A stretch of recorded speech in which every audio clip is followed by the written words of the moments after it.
Episode की शुरुआत में रश्मि सयूरी से बात करती है और उसकी सेहत के बारे में पूछती है। वह कहती है कि वह उसे परेशान न करने के लिए अपनी सास से बात करेगी और सयूरी उसे चिढ़ाती है। वह नकुल को देखती है। सयूरी पूछती है कि उसके साथ क्या हुआ, लेकिन वह जवाब नहीं देती।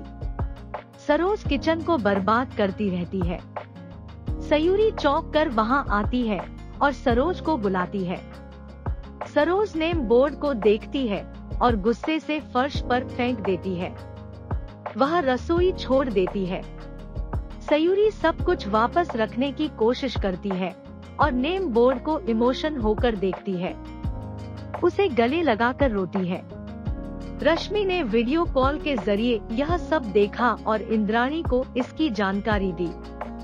इंद्राणी क्रोधित हो जाती है और सयूरी के लिए बोलना चाहती है, लेकिन दादी उसे रोक देती है। वह कहती है कि यह उसकी लड़ाई है और उसे इसे अपने लिए लड़ना चाहिए। कान्हा किचन में आता है और चौंक जाता है।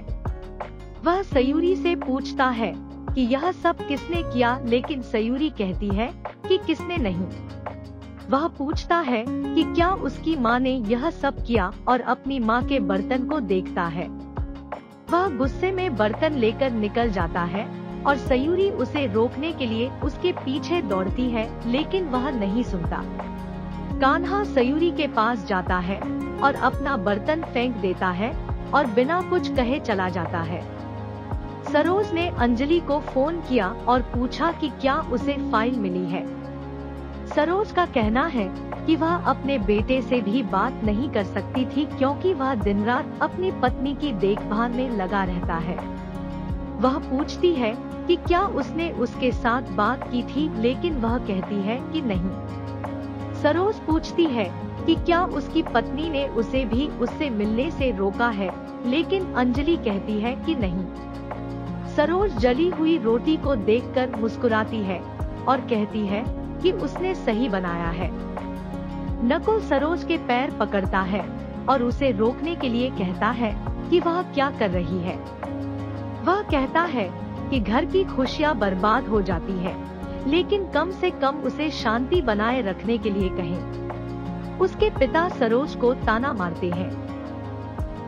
सरोज उसे उठा लेती है और उस पर अपने भाई की पत्नी का पक्ष लेने का आरोप लगाती है। नकुल निराश होकर चला जाता है। सरोज उस पर चिल्लाती है कि वह कहाँ जा रहा है और उसे उस पर चिल्लाने और उस पर चीजें फेंकने को कहती है, जैसे कान्हा ने सुबह किया था। वह खुद शीशा तोड़ती है और कुसुम से कहती है कि उसका तीसरा बेटा भी उसके हाथ से चला गया। सयूरी कान्हा को ढूंढती है और उसे कार में पाती है। वे दोनों एक दूसरे से माफी मांगते हैं और सयूरी का कहना है कि कान्हा ने अपनी मां के साथ उसकी वजह से लड़ाई की। सयूरी का कहना है कि वह बहुत परेशान है और उसे अंदर जाकर आराम करने के लिए कहती है। कान्हा उस पर हंसता है और उसके साथ चलने लगता है। चलते चलते कान्हा फिसल कर गिर पड़ते हैं और उन्हें सयूरी की बातें याद आ जाती है। वे दोनों खिलखिलाकर हंस पड़े। अंजलि उन्हें एक साथ चलते हुए और हंसते हुए देखने के लिए वहां आती है। वह सयूरी और सरोज के शब्दों को याद करती है और गुस्से में चली जाती है। वह कार में बैठती है और कान्हा को फोन करती है। अंजलि कार खराब होने का नाटक करती है और अपना लोकेशन बताती है। कान्हा उसके पास दौड़ता है और सयूरी उसका समर्थन करती है। अंजलि कार चलाती है और उसी जगह दुर्घटना कर देती है जहां उसने कान्हा को बताया था।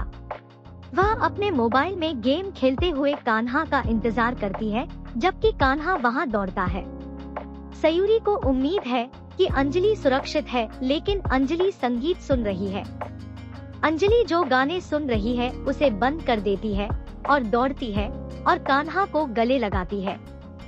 वह पूछता है कि क्या वह सुरक्षित है और वह कहती है कि वह ठीक है। अंजलि डरने का नाटक करती है जब सयूरी उसे अंजलि के बारे में पूछने के लिए कॉल करती है। वह कहता है कि वह ठीक है और उसके बारे में पूछती है। वह उसे अपना ख्याल रखने के लिए कहता है। अंजलि ये सुनकर गुस्से में है और कान्हा को उसके पास वापस लाने की चुनौती देती है। सयूरी कान्हा की प्रतीक्षा करेगी और सोचती है कि वह अभी तक वापस क्यों नहीं आ रहा है। अंजलि कान्हा को लाएगी और उसके साथ रोमांटिक हो जाएगी। सयूरी सरोज को कुसुम कहते हुए सुनेगी कि जल्द ही बदकिस्मत घर छोड़ देगी और अंजलि घर में प्रवेश करेगी।